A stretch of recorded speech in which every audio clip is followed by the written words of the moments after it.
ছোঁয়া মাত্র নাই। তো এরপরে যদি আরো বলি যে সরকারি এবং বেশ ঝুঁকিপূর্ণ। এখানে যদি স্পিড ব্রেকারের ব্যবস্থা করা হতো তাহলে আমরা নিরাপদে ঝুঁকিমুক্ত ভাবে স্কুলে যাতায়াত করতে পারতাম। ফুটপাত মুক্ত পরিসর করার উদ্দেশ্যে যে সকল মানুষকে ফুটপাত মুক্ত করেছে তাদের পূর্ব রাস্তায় ব্যবস্থা হোক যাতে তারা জীবন জীবিকা স্বচ্ছন্দে জীবনযাপন করতে পারে। গড়ে তোলা যায়। বৃক্ষরোপণ কর্মসূচি পরিচালনা করে বরিশালকে আরো বেশি সুন্দর এবং পরিবেশকে অনেক সুন্দরভাবে গড়ে তোলা যায়।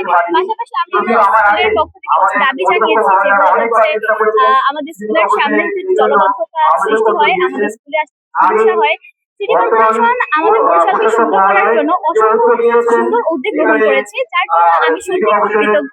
শুধু আমি নয়, সারা বরিশালের পাশেই এর জন্য বেশ কৃতজ্ঞ।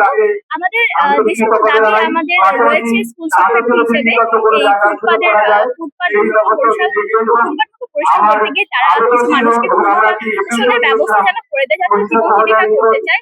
এই সকল কারণে আমরা এখানে সমবেত হয়েছি এবং মূল কারণ হচ্ছে মানুষের মধ্যে সচেতনতা সৃষ্টি করা। কারণ মানুষ কেন নিজের চাহিদা মেটাতে গিয়ে পরিবেশের বেশ ক্ষতি করছে, এবং আমরা চাই যাতে একটা সুন্দর বাংলাদেশ পৃথিবী গড়ে ওঠে।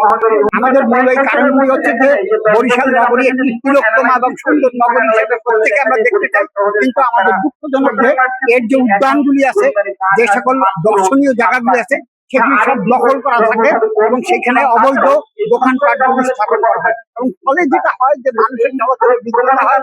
স্কুল থাকলে তার পাশে চলাচলের বিঘ্নতা হয় এবং জলাশয়গুলি ফুটপাতের যে দোকানগুলি, সেখানে ফুটপাত গুলি তারা দখল করে রাখে। আমরা এইগুলিকে অবমুক্ত চাই এবং পরিচ্ছন্ন সুন্দর একটি নগরীও যেমন আমরা চাই।